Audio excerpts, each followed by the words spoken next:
Doublé, moi je connais Doublé depuis plus de 20 ans. C'est eux qui se sont fait connaître, notamment le Tour de France, les équipements des cyclistes, de la caravane du Tour, c'est Doublé, les drapeaux, c'est Doublé.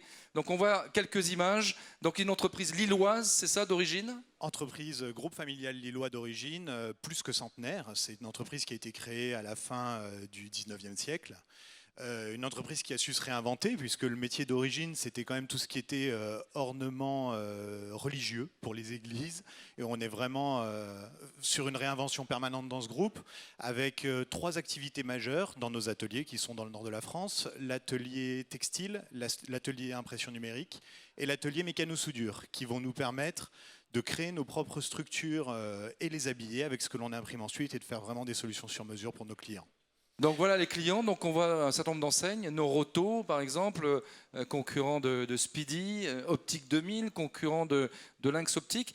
Est-ce que dans les briefs aujourd'hui, le côté connecté, on a parlé du beacon, on a parlé d'un certain nombre de choses ce matin, des écrans digitaux dans les entreprises, est-ce que ça a changé votre perception de l'aménagement des points de vente ? Complètement. On est encore aujourd'hui sur énormément de supports physiques, même si l'on développe commercialement une offre qui arrive cette année sur tout ce qui est affichage dynamique. Quoi qu'il en soit, quand on parle de l'événement et du Tour de France, on aime dire que Doublé gère les 30 derniers kilomètres du Tour de France.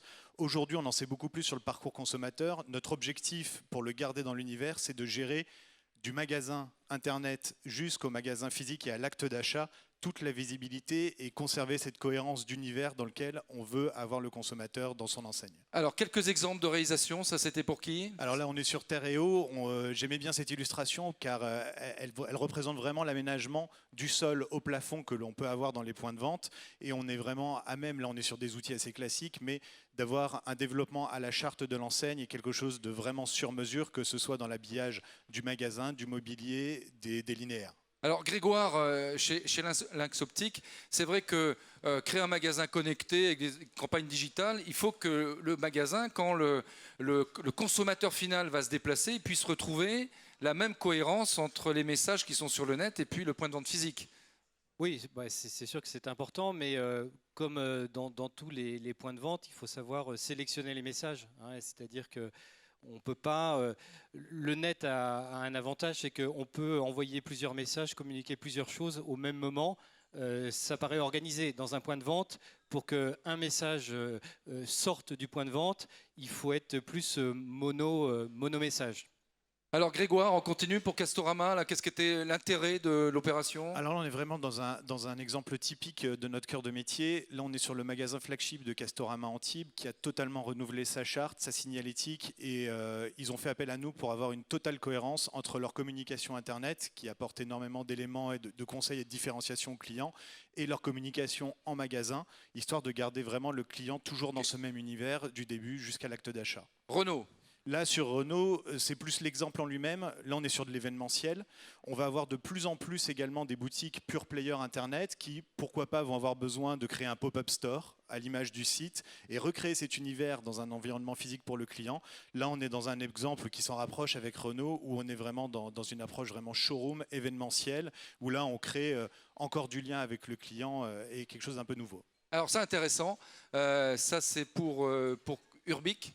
Exactement, c'est un projet que l'on a développé avec la mairie de Paris, parce qu'on fait également des projets beaucoup plus connectés pour ne pas rester uniquement dans le domaine de l'impression, où là on est sur un totem connecté avec des cellules photovoltaïques pour l'alimentation et les utilisateurs qui s'approchent du totem ont un service gratuit qui est le Wi-Fi, ils peuvent se connecter et lorsqu'ils se connectent, le totem va leur proposer de l'information par rapport au lieu touristique dans lequel ils se trouvent, soit des adresses d'intérêt, soit une vidéo illustrative d'un monument à proximité. Et c'est vraiment à l'utilisateur. Et ça, c'est nouveau comme ce genre de demande que vous avez ? C'est quelque chose qui est de plus en plus demandé. Là, on est vraiment sur Paris, sur ce développement-là, dans une approche très culturelle, mais on a également des centres commerciaux qui nous demandent des expositions clés en main pour créer de l'animation dans les galeries marchandes avec de la réalité augmentée et avec un prestataire qui nous offre du contenu pour animer toute cette partie réalité augmentée. Autre exemple, surface. Alors là, c'est vraiment un exemple qui est en recherche et développement chez nous, c'est la moquette connectée. Donc on a parlé beaucoup de parcours client, de beacon. Là, on est dans quelque chose qui est beaucoup plus événementiel, où le client, quand il va marcher sur cette surface, va provoquer des choses. On va créer de l'interactivité de l'environnement avec le client quand il arrive sur un point de vente ou sur une zone d'exposition. D'accord. Grégoire, vous utilisez pour changer les points de vente ce genre de technologie? Je trouve que l'avantage du digital, c'est qu'on peut, avec quelques outils, créer l'événement pendant 6-8 semaines. Alors avec des outils traditionnels comme des mini iPad ou des choses comme ça, où ça c'est plus élaboré, mais ça m'intéresse, il va falloir qu'on se parle parce que je trouve que c'est assez intéressant. plaisir. Alors, MacTac, il se trouve que Nicolas Richard, je le connais depuis un moment. Donc lui, vous êtes un industriel, c'est vous qui fabriquez les supports. Voilà, nous sommes industriels de l'adhésif. En fait, c'est une jeune société, un jeune groupe comparé à Doublé qui a vu le jour en 1959 aux États-Unis. Et nous sommes industriels, nous sommes des chimistes de l'adhésif. Donc nous fabriquons des supports. On a à peu près 500 personnes en Europe avec 2 sites de production. On est présent en fait dans tous les domaines de l'adhésif.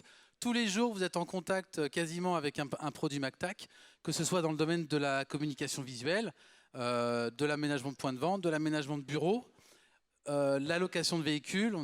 L'adhésif est partout, quoi, finalement, aujourd'hui. Oui, vous voyez, tous les camions Europcar sont recouverts de produits MacTac. Les flottes de véhicules.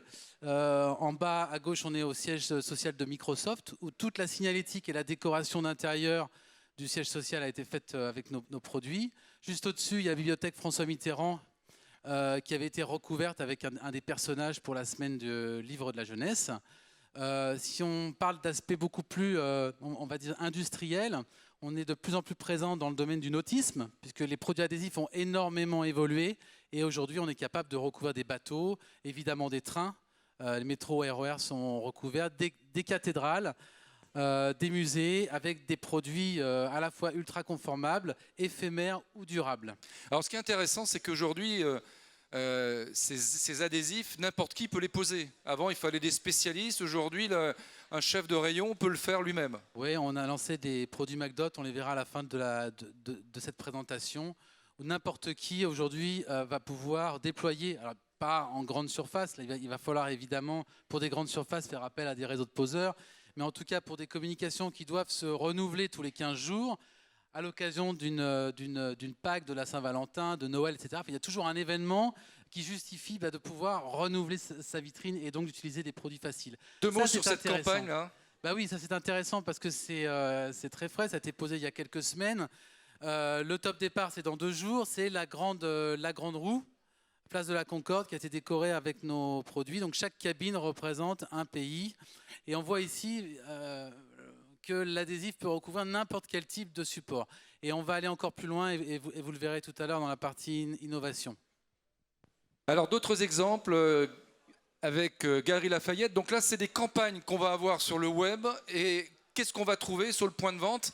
Et il faut que ça soit monté au moindre coût et facilement. Alors rapidement, facilement, au moindre coût, tout à fait. Et donc l'idée, c'est véritablement de passer du virtuel au concret, au physique. C'est ce qu'a fait Diesel avec la campagne Diesel Reboot, où le directeur artistique de la marque a invité les artistes, donc peintres, sculpteurs, artistes, graphistes, à envoyer sur une plateforme Tumblr leurs plus belles créations. Ils ont procédé à une sélection et ensuite ils ont transformé les Galeries Lafayette en galeries d'art. Et on va le voir dans le slide qui suit. Donc là, bon, c'est évidemment le bâtiment vu à quelques mètres, mais quand on va s'approcher du lieu, sur le prochain slide, on va découvrir toute une fresque en fait qui représente tout ce qui a été envoyé sur le web, sur la plateforme par les artistes. Alors l'intérêt, c'est que le coût est très bas. Combien ça coûte en support une fresque comme ça sur des vitrines? Allez, à la louche. Je vais laisser répondre. Allez, Grégory. C'est extrêmement difficile de... C'est quelques milliers d'euros, c'est pas... On se parle de quelques milliers d'euros. Maintenant, ça va vraiment dépendre de la surface, mais effectivement, en termes d'investissement, par rapport à l'effet waouh et événementiel que l'on va créer, l'investissement est minime.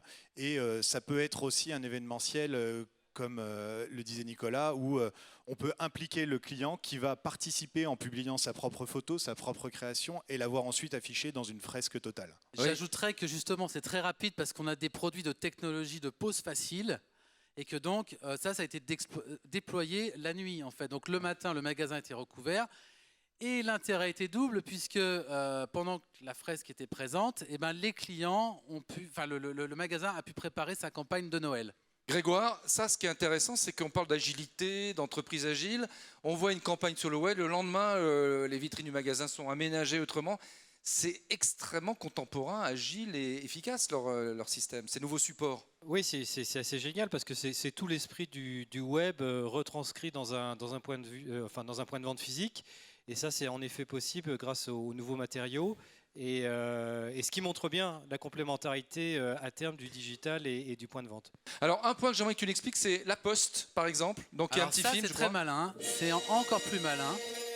C'est donc à l'occasion de la sortie du film Star Wars et donc de tous les produits qui ont été déployés par la Poste, notamment les colis à l'effigie donc de la saga. Donc on a la campagne digitale d'un côté et puis la retranscription en fait de la campagne dans les points de vente. Mais ils ont été bien au-delà du point de vente bureau de poste. Ils ont été jusqu'à recouvrir les boîtes, en fait, comment on appelle ça, les boîtes postales, les boîtes à lettres. Les boîtes à lettres, avec en plus, à chaque fois que quelqu'un mettait une enveloppe à l'intérieur de la boîte, eh bien la boîte à lettres envoyait la bande originale de la saga. Voilà, ils ont été jusqu'au bout du concept. D'accord. Et puis, alors, les médias propriétaires ont été utilisés par la Poste, et c'est en cela que c'est très malin. Ils ont également recouvert leurs camions postaux. Alors, un point, et j'aimerais qu'on termine là-dessus, c'est les fameuses vitrines. On parle de plus en plus de vitrines, c'est le premier média du point de vente, c'est la première chose qu'on voit. Donc on parle de plus en plus de vitrines interactives, etc. J'aimerais que Marc Mactac nous présente quelques réalisations. Ça, c'est un produit tout nouveau, en fait. Alors, ça, c'est vraiment nouveau. C'est ce que j'ai dit tout à l'heure, la possibilité de changer très fréquemment une communication en vitrine à l'occasion d'une nouvelle collection, d'un lancement de gamme ou bien d'une Pâques, d'une Saint-Valentin, une fête des mères, etc. Donc c'est de pouvoir poser de l'adhésif facilement, rapidement et parfaitement par des personnes qui n'ont jamais posé d'adhésif. Alors on n'est pas sur du très grand format parce que là il faut évidemment déployer des poseurs, mais quand on doit communiquer sur une centaine de points de vente, voire des milliers de points de vente dans un même pays, ce produit-là permet de recevoir simplement un kit et de laisser poser les personnes qui travaillent en magasin. Et c'est en ça que c'est vraiment révolutionnaire. Philippe, un mot de commentaire, Non, très simple. C'est la fusion du... Le magasin est un média, on l'utilise à mort, et derrière, on essaie de trouver une interactivité avec le consommateur final pour que ça lui laisse un bon souvenir et qu'il ait envie de revenir. Donc c'est une théâtralisation à outrance, mais qui est une bonne chose, parce que ça anime les rues, ça donne de la gaieté, et puis ça permet aux consommateurs d'être un peu plus éveillés. Est-ce que vous travaillez sur des systèmes de beacon, de puces qui pourraient être intégrés dans vos supports adhésifs ou c'est pas encore Alors demandé ? aujourd'hui, c'est des demandes que l'on peut avoir de la part de certains de nos clients. Ce n'est pas un savoir-faire que l'on a en interne. On s'adosse à ce moment-là sur des partenaires. J'en entendais certains ce matin qui ont l'air de bien maîtriser leur sujet. Et c'est des gens qu'on peut être amené à contacter pour proposer une solution globale pour certains de nos clients. Nicolas ? Alors je dirais que c'est fait quasiment tous les jours avec simplement l'impression de flashcode. Sur support adhésif, il suffit de passer devant la vitrine et puis de flasher, d'être relié au site web, au Facebook de la marque, etc. On pourrait imaginer évidemment d'aller plus loin. Ça existe déjà dans le domaine de l'étiquette adhésive, mais dans le grand format, je crois qu'il y a peut-être, de nombreuses choses encore à faire.